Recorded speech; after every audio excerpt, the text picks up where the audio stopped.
Well, let's talk a little about parables, and I want to weave in then talking about the parable of the dishonest manager here along the way. So we're on page 29, first of all, or a list of Jesus' parables, and there's 44 of them according to this list by Klein Snodgrass, and yet he includes a couple of allegories in John. John actually doesn't have any parables if we call these allegories and put these in a slightly different category. So there are 42 parables of Jesus, and you can see that the ones that are only in Luke, there's quite a few of them. And then there's even more shared by Matthew, Mark, and Luke, and then there's even more shared by Matthew and Luke, and there's even more shared by Mark and Luke. So Luke has a ton of parables, doesn't he, in his gospel account. So that's impressive that in terms of his presentation of Jesus, probably to culturally, Greek culture folks, that this was a wonderful, lovely way of communication and something that they must have found important. So on page 30 then, let me pass around some resources just about parables, and most of them are listed here on your sheet. A little book by Leland Reichand, How to Read the Bible as Literature and Get More Out of It, a longtime Wheaton College professor and of English, and has crossed over and done some biblical work, sensitive to literary issues, and just very, very helpful. Here's his literary introduction to the New Testament called Words of Life, and has a nice chapter on parables. And then a couple of the really good books. I think the best one, just in terms of affordable one-volume work, is by Craig Blomberg of KBH fame. He's the B in Klein, Blomberg, and Hubbard. Interpreting the Parables. I think it's a good, solid one. And a close second is the Parables of Jesus paperback in the Jesus Library, published by University Press, by David Wenham, a wonderful British evangelical scholar. And then, of course, the Jesus Dictionary, the article on parables is a wonderful thing. Got a lot of good stuff out of that by Klein Snodgrass. And then here's a book that Snodgrass wrote on parables. This is probably the latest, greatest now that's out. It's called Stories with Intent, A Comprehensive Guide to the Parables of Jesus. So probably more than you ever want to know about the parables here. And there are 846 pages, okay, including all the things. So it's, incredibly comprehensive sort of a guide. So lots of good resources in English for us. There's a work of Kenneth Bailey, also particularly on Luke's parables and that. So just lots of good resources. You'll have to be selective if you're interested in this area. But it's kind of a specialty area of study. Which one, Bailey? Pardon? Which book? Kenneth Bailey, he's got a couple, and they were published, Poet and Peasant and Through Peasant Eyes, or a couple of them. They've been combined into one book. But yeah, he's lately has come out with a lot of his works, Through Middle Eastern Eyes and that. So I don't remember if that has things on the parables, but he's got a couple on the Lucan parables. So Bailey's work was on Was Jesus Born in an Inn, in a Stable? That was, I got a lot of that from him, his particular insight. He was a longtime missionary in the Middle East and draws from a lot of the cultural sorts of perspectives. On page 30, this is a helpful way of looking at the parables and to kind of see where the spectrum of where they fall. Now, a little bit about the history of interpreting parables. You hopefully read a little bit about that. But fairly early on in the church, Christians recognize the allegorical nature of parables, and they begin to interpret them not just as allegories, but then in some cases using allegorical interpretation to interpret the allegories. So they found just lots and lots and lots and lots and lots of significance from all the characters and aspects of a parable, and we talked a little bit about that on the parable of the Good Samaritan when we were looking at that, and that was a bit overboard. In the late 1800s, there was a German scholar that wrote a 2-volume work in German, never translated in English, who swung the pendulum in the absolutely opposite direction. So we went from parables teaching just the myriad of things from all the parts of the parable to teaching that parables only have one point that they teach. One point. And so that's this, mega swing to the opposite direction. And when I was in seminary and had a course on parables, that was what the professor taught, that every parable has to be reduced to only teaching one point. And I think, I don't know, maybe in some sense that's better than having a myriad of points, but it's a bit reductionistic because some of the parables have more than one point that they're teaching. So what has happened in about the last 20 or 30 years is now there's a little bit of moderating in the middle in realizing that there's this spectrum and that some parables, yes, are what are called main point allegories, and only the main point has a corresponding meaning. And in particular, the parable of the Good Samaritan is probably the classic example of a main point or a one-point parable. But other parables have more than one point. And as we move on the allegorical spectrum to the left here, some of them are partially allegorical. And the main characters, maybe the main points, have corresponding meaning. And for example, the parable of the prodigal son is a classic example, isn't it? Where you have 3 characters. And you have the father, the older son, the younger son. And to say that parable only teaches one point, would, which of those characters are you going to focus on? Are you going to focus on the prodigal? The parable teaches that God welcomes back those who have wandered off. Okay, certainly it does teach that, doesn't it? But what about the older son's response? That's a huge issue in the parable, isn't it? And in fact, in the previous 2 parables, in Luke 15, where the prodigal parable is found, the previous 2, they were about searching and finding that which was lost and then rejoicing. And so that would seem to point to the fact that the older son's lack of rejoicing was in fact an issue and a part of the teaching of the parable. And then additionally, my goodness, the father and his role in the parable, that's very significant too, isn't it? In terms of a picture of God and his heart and his humbling of himself to seek out those who are lost and that. So to reduce that to one point seems like would be to miss the richness of a parable, and it surely has at least probably in this case 3 points in that parable. And then moving to the far left, we know at least one parable is a continuous allegory in that most of the points, not all of them, but most of the points in the parable have corresponding meanings. This is the parable of the soils because the disciples asked about it and Jesus interpreted it for them. And so we know there's at least one in that category. Okay, now the question of the hour is, one more fact here too. 2/3 of the parables, 2/3 of them have 3 characters. They are what we call triadic. 2/3 of Jesus' parables have 3 characters. Roughly 1/3 of them have 2 characters, and then just a small handful have 1 character. So 2/3 of them are what we call triadic, T-R-I-A-D-I-C, triadic.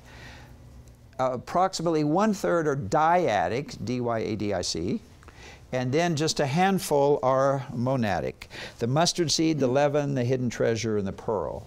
Those are in Matthew 13 and Mark 3. So, all right, so two things then to talk about in Luke 16. Is it triadic, 3 characters? Is it dyadic, 2? Or is it monadic, just 1 main character in It's triadic. Pardon? It's triadic. Triadic, okay. And so, not to be too didactic, what are the 3 characters then? 3 parts. The master, the manager, and the group of the debtors. All right. Third group. Master, manager, and the debtors. Okay? Y'all okay with that? Triadic? I would say it seems more dyadic because they seem to be more focused on them two and how they interact. Okay. So I would honestly say it's just strictly them two because you have a pretty large exposition on the manager and how he thinks, and Right. there's a lot of time listening to that. Right. And then obviously the master also plays a role in kind of interpretively kind of Sure. kink into All right.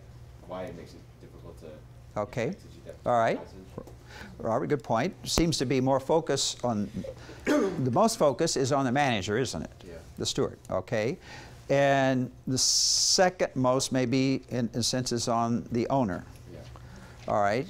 But would we have a parable and would we have the meaning of it without the debtors? Even though they don't get as much focus, aren't they a key part of it?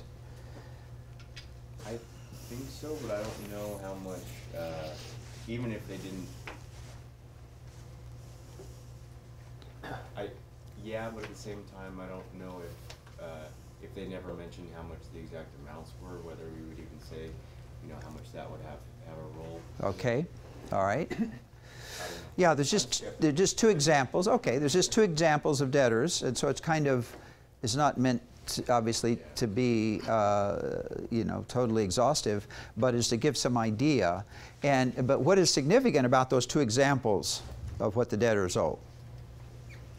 What's significant about? Differing amounts. Pardon? Differing amounts. Yeah, differing amounts. But what else? What about the amounts? There'd be kind of big and lot. They're exorbitant amounts, aren't they? They're overwhelming amounts. It's something like, what, 3 years of debt of one, over 3 years, and then what, 8 or 9 years of income for the other? I mean, they're massive debts.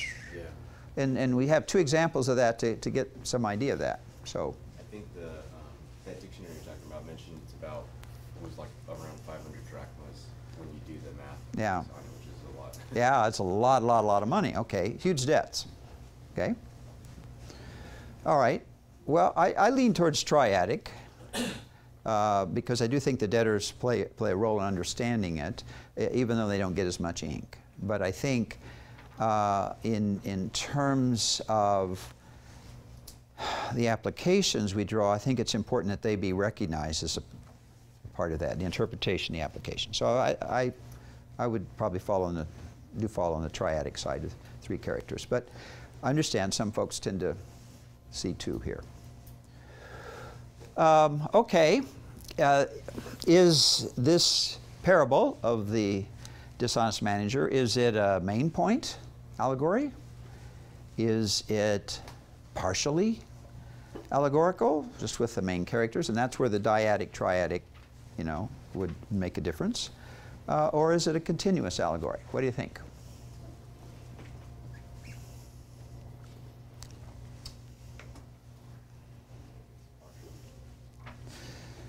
Partial? Okay. Talk about that. Partial. Then do you see significance from the characters and what the parable's teaching then? Okay, can you unpack that a little bit? Okay, let's start with the manager. What's the correspondence? What's the intended allegorical significance of this? Who does the manager represent? Us. Pardon? Us. Oh, I'm sorry, the owner. Did I say the manager? Let's start with the owner. Oh, okay. Who's the owner represent? God. All right, God. All right. Pretty straightforward. He They're his resources, okay, that the manager is using. Not the manager's resources, they're the owners, they're God's, okay? And the manager, Us. okay, is a picture of Christians, believers, who are stewards or managers of God's resources. And, okay, the debtors then, who do they represent? Non-believers. Okay, probably non-believers, yeah, in a sense. And again, that's where then the significance of the debt is instructive, isn't it? They owe far too much than they could ever really pay. So I think that's probably the main. Now, we might want to expand that just beyond unbelievers, but certainly I think that's probably the primary thing. They're in debt beyond what they could ever hope to pay, just exorbitant amounts. Okay, you all right with that?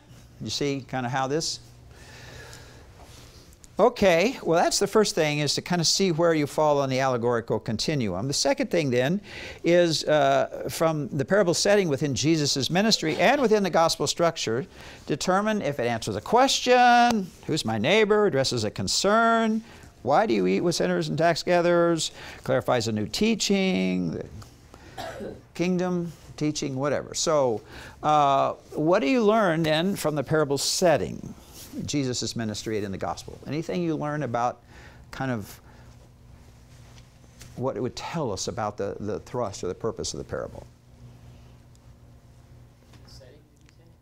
Pardon? Yeah, are you asking in the setting? In the setting within Luke's gospel, yeah, the argument, broader flow, section heading towards Jerusalem and that. Anything from that helps us understand? Interpret this parable? Yeah. Well, I took Luke 15 right before, 3 parables, kind of like 3 reiterations of the priority in the kingdom of bringing in or saving the lost.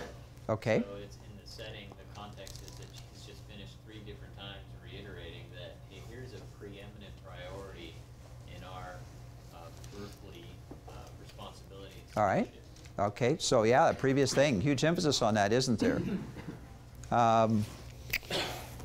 And not only should we be, if you will, seeking those who are lost on behalf of the Father, but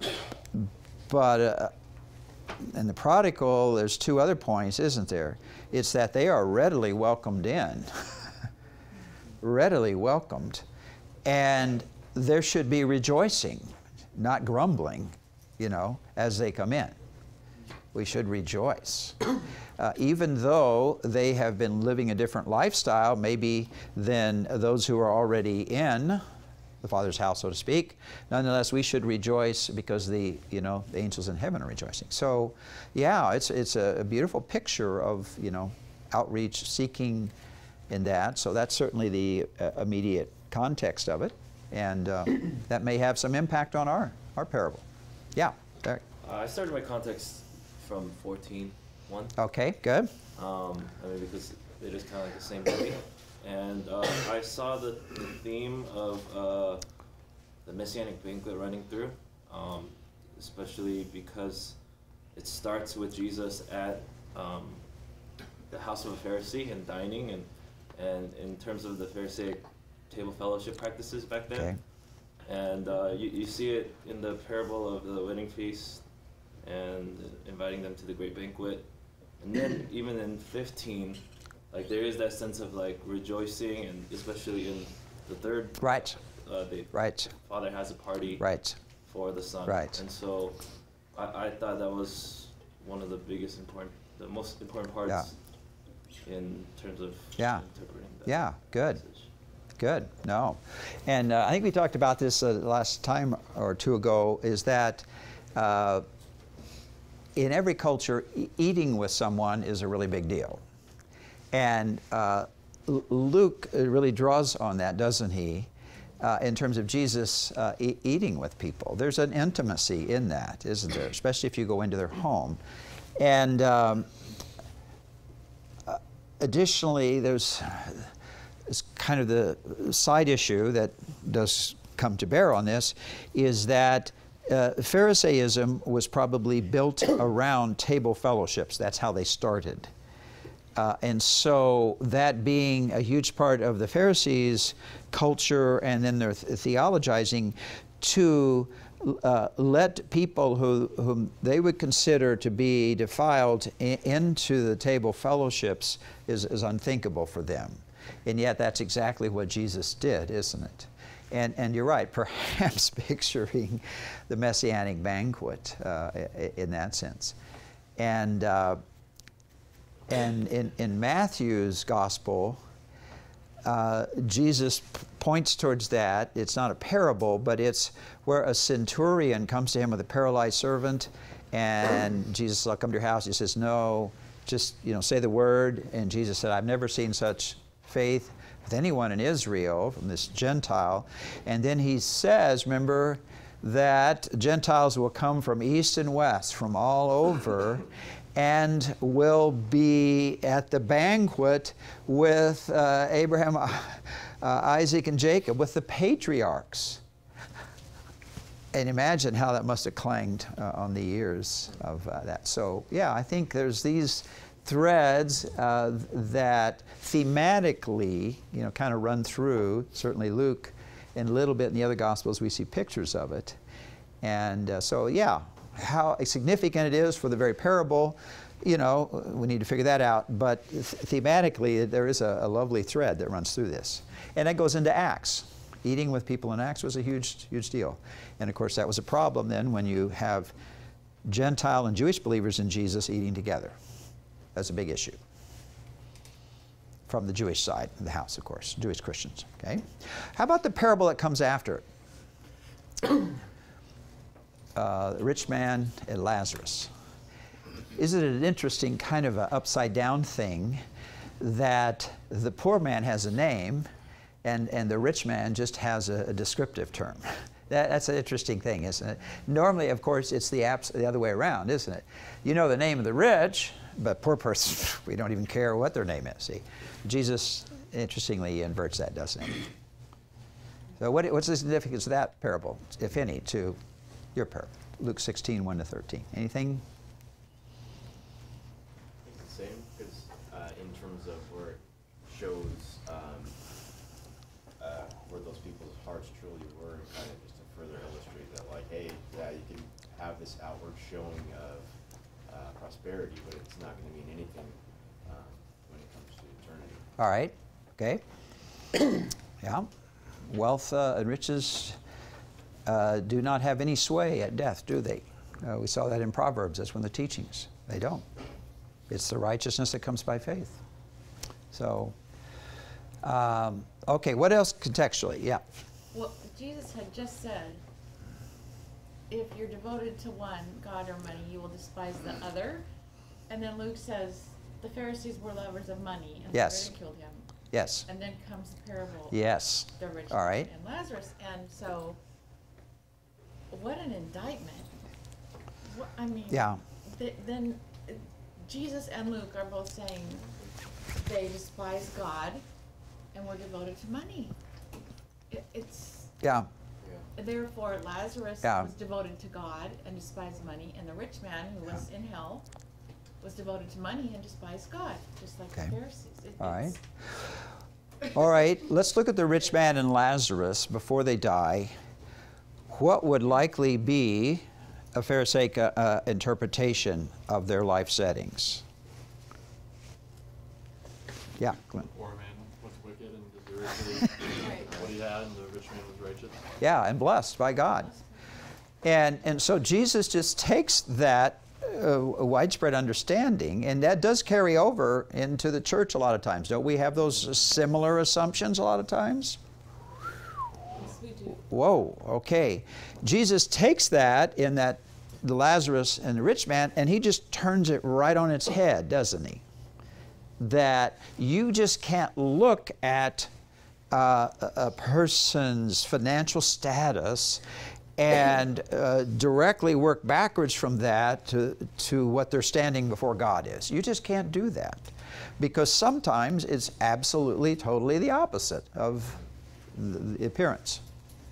Yeah. I had a question about this passage because so some kind of would argue that it's not really a parable. It's like it's unique in the sense that it uses a name. Right. So, I mean, what do you like?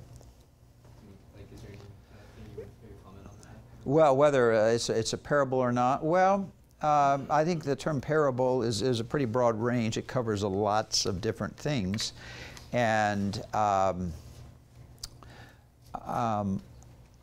Lazarus was a reasonably, common name at that time, and so I think the fact that he names one and doesn't name the other, I think there's a point to it in the parable. It's a part of the irony of it, don't you think? As opposed to saying, oh, this really could have been something that happened. And it might have been, but that's a lot of weight to put on the fact that one of the characters has a name and the other one doesn't. I think if in fact it was a historical account, that they both would have had names. But I think the fact that just one does, I would think there's a purpose for it within this story, within the parable. So that could be wrong, but that'd be my spin on it. Yeah. Isn't Lazarus' name meaningful in a sense? I'm trying to remember what it means. But Yeah. It's something like conveying that God's Yes. blessing is with you. Right. Yeah, that would be important to see, because names were significant in Israel of a person's kind of their destiny and that. So you're absolutely right. Yes. I also want to make another contextual point that I think that parable is actually sandwiched with the Luke 14, where he's already inserted this paradigmatic Right. change in the Right. view of possession, where like Luke Yeah. 14:33, Yeah. he's already said, unless you sell all your possessions, Yeah. give it to the poor, you cannot be my disciple. Yeah. Right. So Yeah. here he's already laid that groundwork, and then it introduces chapter 15, which now says, okay, Yeah. our preeminent Yeah. focus should be on Right. bringing Yeah. these people into the kingdom, Right. and then the Yeah, as opposed to avoiding them because they might defile you. Yeah. And I took all that as Yeah. just, as much as we want to try to wrest from this that it's not about money, it was like Yeah. sort of hammered this over and over and said, no, Yeah. it is about money. Yeah. And your allegiance is to it, and how, our proper Yeah. attitude, how we're supposed to regard it, over and over. Yeah. Seems pretty inescapable, doesn't it, contextually? What's the significance of the fact that the Pharisees scoffed at Jesus' teaching and they were lovers of money? What's the significance for understanding this parable and interpreting the Luke 16, 1-13 parable in light of that response? This is the closest contextual thing we have to go on kind of in terms of a framing of a parable. This is basically what we got to work with, isn't it? So. Okay, yeah, Ketch, jump in. One of the things that I just noticed with it was, as I was going through and some of my readings of it that were wrong, like when I try to allegorize it or something, that verse killed all those readings because it was very clear that the Pharisees understood what he was teaching and thought it was ridiculous. Yeah. And so any way that I try to rationalize, like, oh, he's saying that the manager is a good example, Yeah. it Yeah. just didn't work because the Pharisees very clearly reacted as if they knew what Jesus was teaching. Okay. All right, good point. And what's the significance of the fact that the Pharisees totally disagree? Scoffing and mocking is a very strong word, isn't it? This is the strongest sort of a response. Not just disagreeing, but disagreeing and disparaging what Jesus just said and taught. So what's the significance about that then, just broadly, culturally? Yeah. Usually it kind of indicts the scoffer as just being foolish and not really having a valid point at all. Yeah. And so it kind of just, if anything, it strengthens what Jesus is saying that much more because, well, look at how they're responding. Okay. Yeah. Yeah. Well, Good. it's a continuation of where Luke is setting up this contrast, just this cosmic clash between the religious infrastructure that was there and the new kingdom Yeah. that he's going to teach, and that Yeah. they don't get it, they're not going to get it. And yes, Well, good point.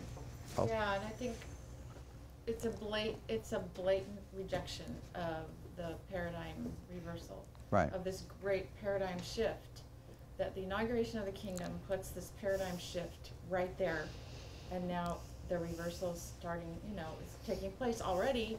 It's there, like we say already, but not yet. Yeah. And they are saying, we don't care. Right. We don't care if this is the kingdom. We don't care if this is your paradigm, and it's here now. We are turning our backs on it.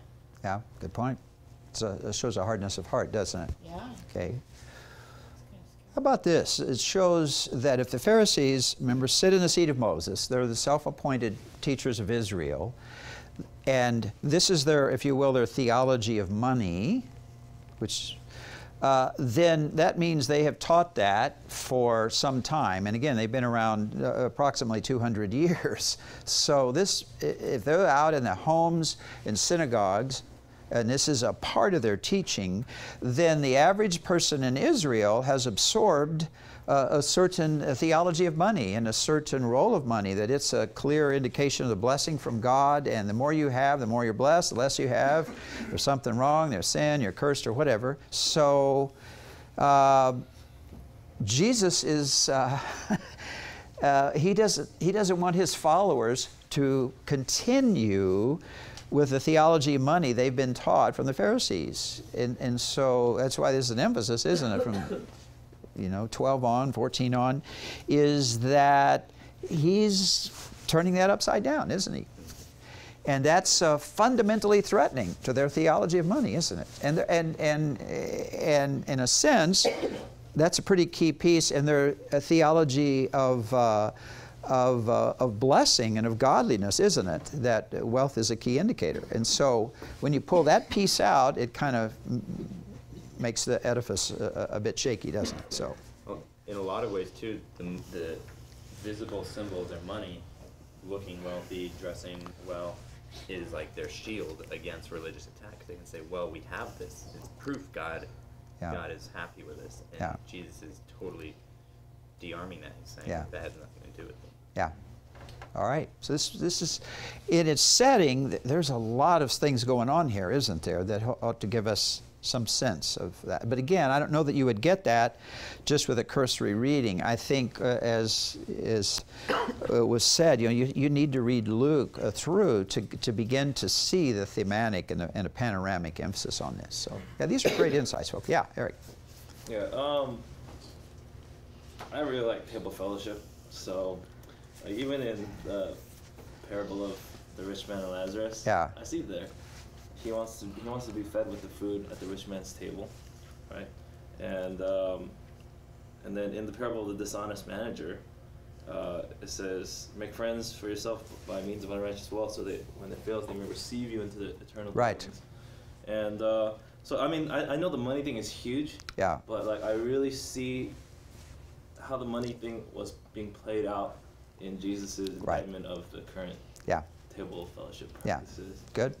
Great point. Basically, because like, you have a meal and you invite people, then you're going to invite people who are rich, who can invite you back to other meals, and you just kind of establish your monetary status and things like that. And people are always going to pay you back. But Jesus is, when you have a dinner, do it with people who can't pay you back. Yeah. And so I see the money playing in that. Eric, if and when you get married, I'm not assuming that you will. Maybe you have the gift of celibacy. Oh, no. Okay, all right. So when you get married then, okay. Your parents are going to be interested in inviting certain people to your wedding, aren't they? Right, the ones that can pay.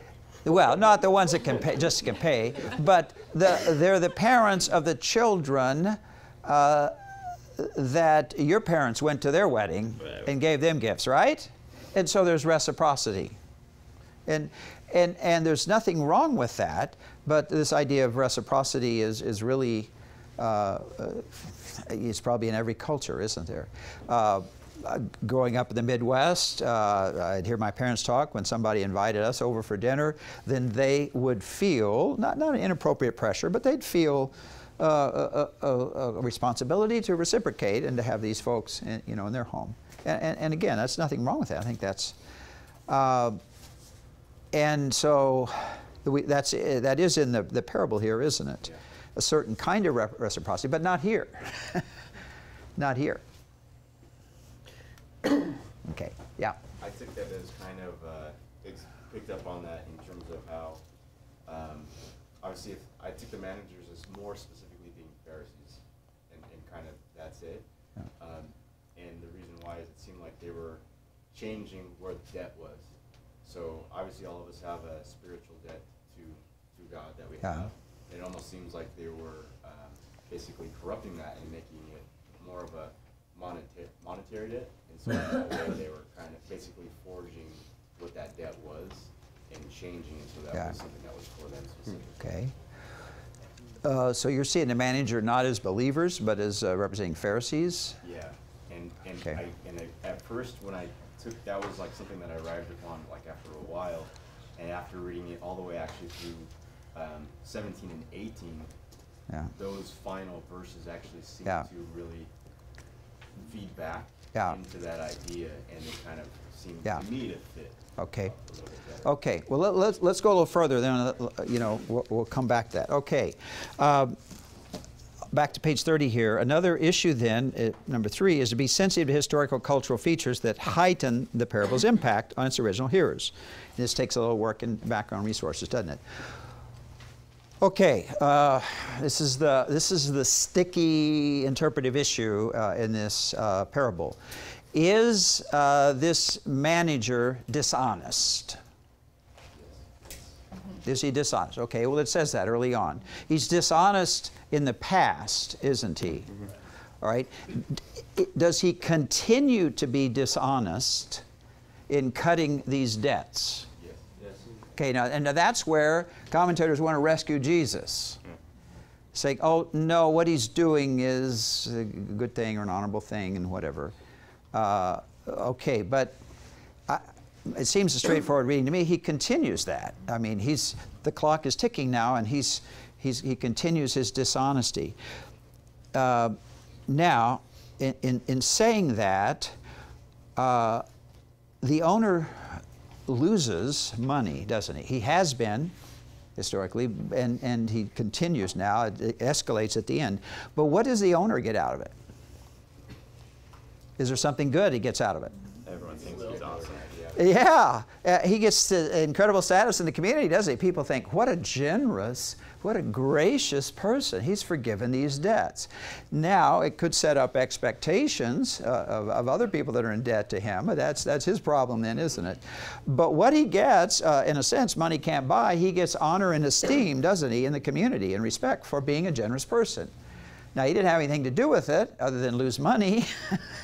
But they were his resources that and ultimately he lost, he paid. And with that comes esteem and honor, isn't it? Especially, in the broader community. So, all right, so let's assume that the guy is dishonest all the way through. Then how is Jesus using him? What's the key, an interpretive key, to how you can segue from a dishonest person to saying he now is representative of a believer? What's the segue? How do we get from dishonesty to being a model for Christian behavior? Pardon? The sons of this age, sons of light. All right, okay. In chapter 16, verse 8, and of course this is one of the issues, is where does a parable end and where technically end and where does it, the explanation begin? Verse 8, and his master praised the unrighteous steward because he had acted shrewdly. Okay, and I think that's where the parable proper ends, right there. And Jesus now begins to explain, explanatory, gar in Greek, for the sons of this age are more shrewd in relation to their own kind than the sons of light. Now, logically, what kind of a statement is that? Okay, it's a comparison. Analogy, what kind? Like one person in one system and another person in another system. Okay, two systems, okay. It's ironic, isn't it? Because essentially you think that these other guys should not be loaded for their, actually the sons of, this age, compared to sons of light. You'd think that the sons of light are the ones that are accredited. And that's why I took this as just an emphatic comparison of, he wasn't rescuing the guys being an unrighteous steward. He was just bringing emphasis to the fact that even an unrighteous steward as this man can have a superior form of kingdom principle than even children of Okay. light when you don't understand these principles. Right. And I think in particular that this dishonest manager understood one of the key purposes of money. To use it to make friends, right? And it is ironic then that in many cases the sons and daughters of this age, unbelievers, are shrewder, more shrewd, I guess. What do you think it is? More shrewd? Shrewder? Shrewdest? Most shrewd? Okay. More astute. More, okay. Shrewd is the key word. Okay. They understand more how to use money than the sons and daughters of the kingdom. And that shouldn't be, should it? Okay, so I think that's key to see. In a sense, it's an argument from a lesser to a greater. Sons and daughters of this age, wow, they understand this. And then how ironic that then to the sons and daughters of the kingdom, the followers of Jesus, sons and daughters of light, don't understand this. That shouldn't be, from a lesser to a greater. It's drenched with irony, isn't it? And I think that's the interpretive key to it. That's why we don't have to rescue Jesus from his main character here, from the manager. We don't have to rescue him. He intended the guy to be dishonest, and you don't have to dress it up and put a bow on it and say he's not. He is. He's dishonest. And Jesus is not praising his dishonesty, is he? He's praising his shrewdness. That's one thing. He's shrewd. We should be shrewd with money, shouldn't we? In light of the kingdom. Verse 9, and I say to you, make friends for yourselves by means of the mammon of unrighteousness, that when it fails, they may receive you into the eternal dwellings. Do you take that as the main point of the parable?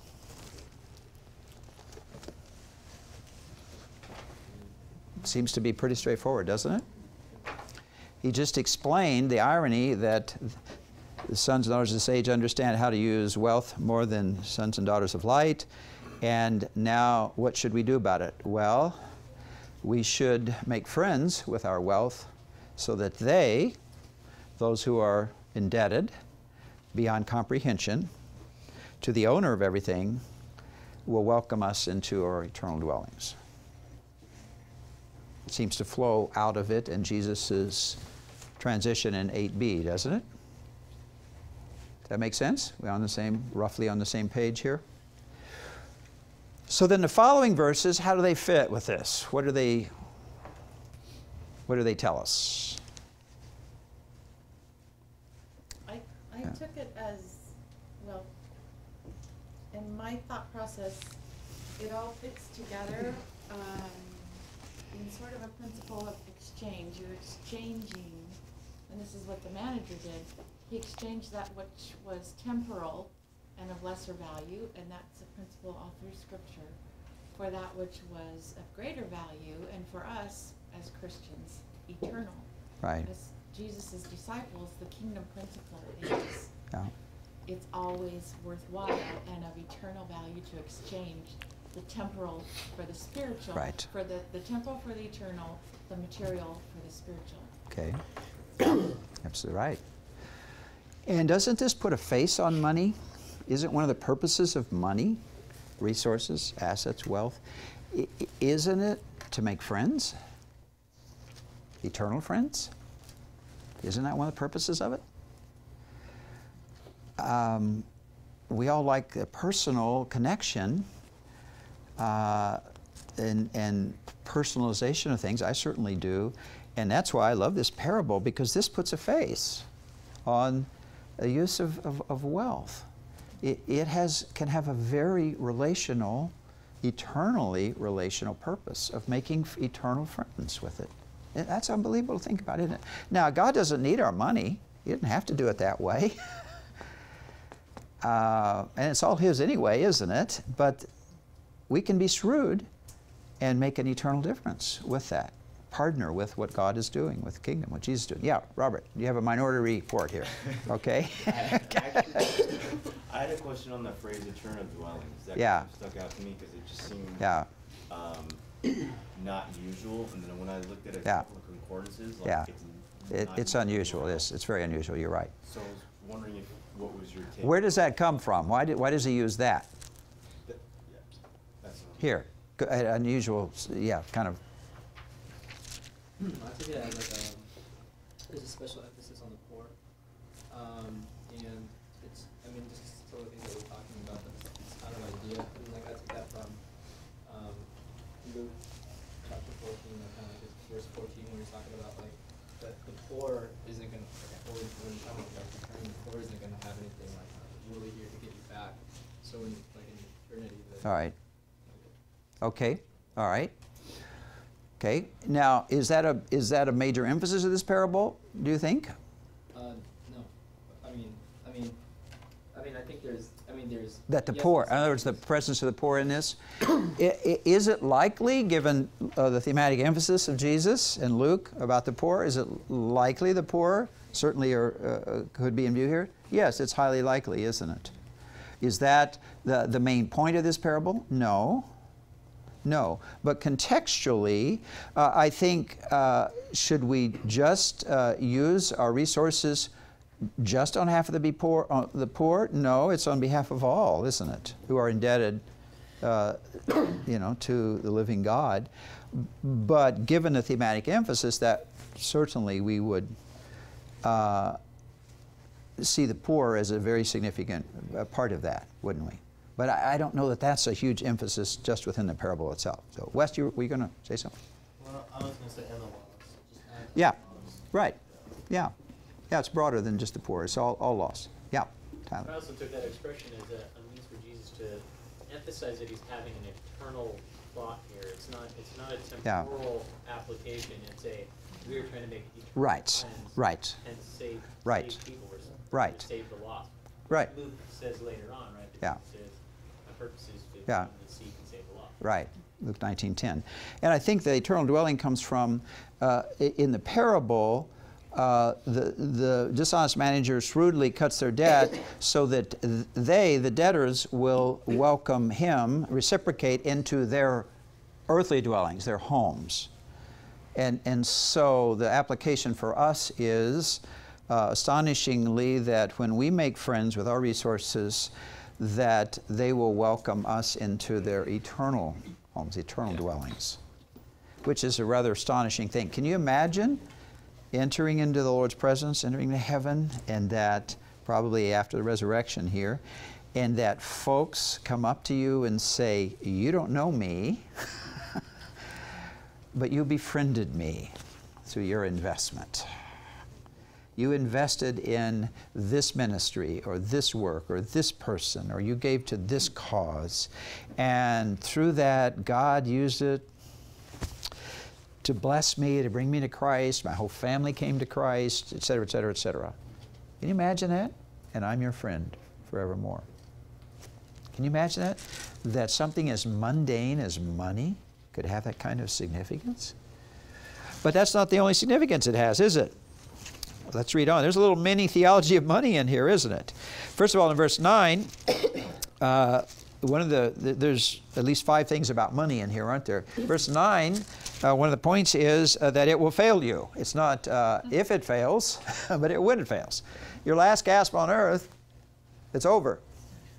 It has no use to you at that point. In verse 10, he who is faithful in not a little thing, but a very little thing is faithful also in much, and he who is unrighteous in a very little thing is unrighteous also in much. In the overall scheme of God's economy of His ways, money is a very little thing, isn't it? And it's an occasion for faithfulness, isn't it? In a very little thing. Isn't it tragic? Some people build their whole lives around accumulating a very little thing. It's tragic, isn't it? Absolutely horrifyingly tragic. And so we need to understand where this whole money thing fits in the overall scheme. It's in one sense, certainly we can make friends for eternity with it, but it's a very little thing overall. But we just need to be faithful with it, don't we? Verse 11, here's a third fact. If therefore you have not been faithful in the use of unrighteous mammon, who will entrust the true riches to you? Money is not the real abiding riches, is it? It's going to end. It's going to fail. What do you think the true riches are? If you show your faithfulness in money, which belongs to another, that God will give you something that will be, in a sense, your own. What do you think that is? What's your guess? Doesn't say here. A really big mansion. Really big mansion? Just open Okay. It could be. We hope for that, don't we? Those who have subpar housing here. But in Luke's gospel, what would you guess? What would something more that Jesus would emphasize that Luke would record? What do you think? What's the values, right? True riches. What are the true riches that will be given to those who are faithful? People coming to Christ and entering eternity. Okay. But like I think chapter 15 is reiterating that. All right. over. Okay, but it's something that's given. You're using something that is not your own, and the response and the irony is then God will give you something that will be your own. True riches, and it might be stewardship in the Messianic kingdom. It might be, yeah, who knows what. It will be some kind of a kingdom sort of a thing, won't it? That in some sense will be our own. I don't think we're going to care that it's our own. But I think it's just one of these ironies about the now and the not yet, as to if you don't hold on to it now, when the kingdom comes in the not yet, there'll be the you will have something to hold on, but probably you won't care that much.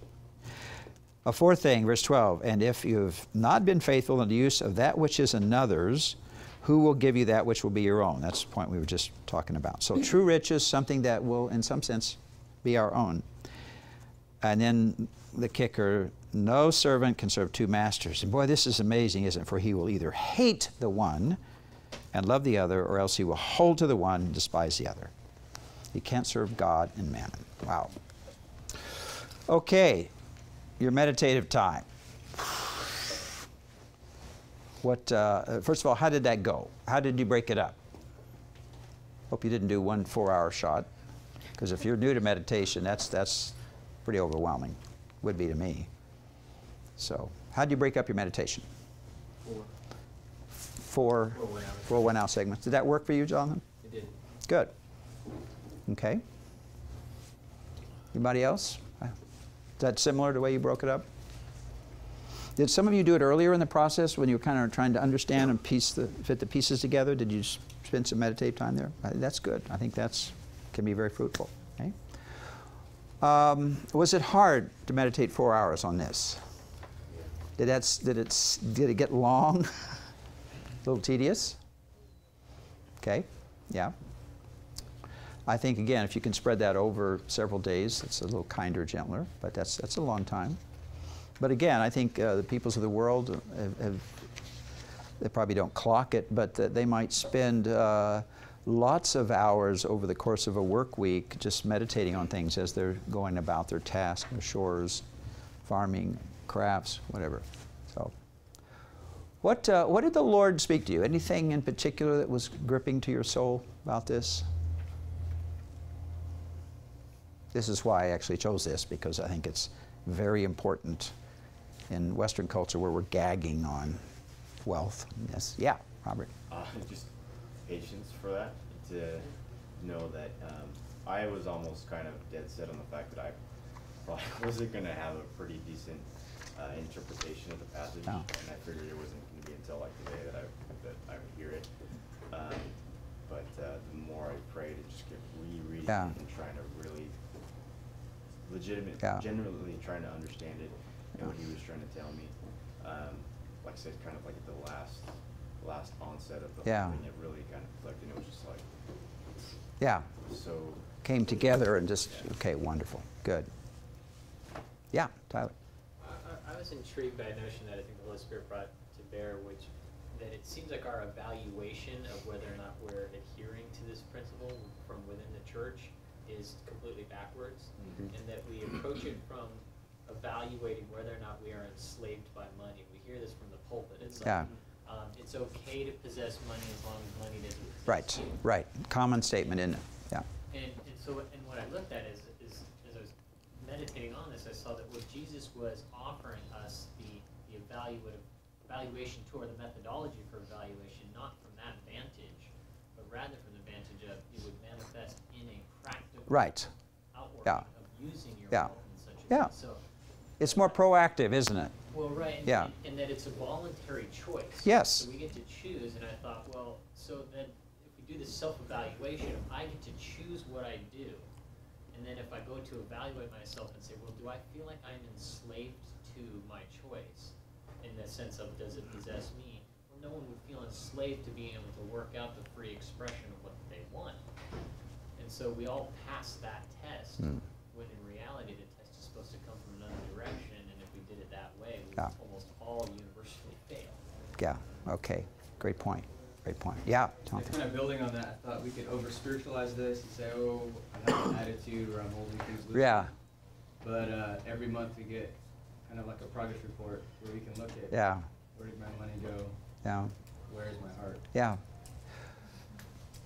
And does it perhaps signal that with the coming of the Messiah and the beginning of the last days, the Messianic era, that there's kind of a new paradigm for how to look at money and wealth? That we can't just do it perhaps the way it's been done in the past, but now there's a bit more intentional, missional, radical use of money. Yeah, is that fair? Do you sense that from Luke?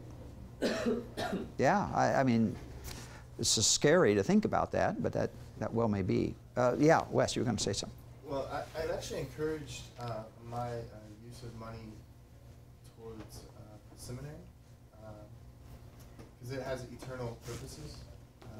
Yeah. And gaining, I view myself as gaining resources here to go Yeah. and give resources elsewhere. Right. It's a good word. So that was really encouraging. Yeah. Because it's, I mean, Yeah. it's a hefty penny, you know. It is. It is. It's very costly. But hopefully you're investing now in that which Right. will cause you to befriend countless others. And it's not unlikely in this room that collectively you will impact tens of thousands, maybe hundreds of thousands of folks with your training and with your resources. That's astonishing to think about, isn't it? Biola University offers a variety of biblically centered degree programs, ranging from business to ministry to the arts and sciences. Visit biola.edu to find out how Biola could make a difference in your life.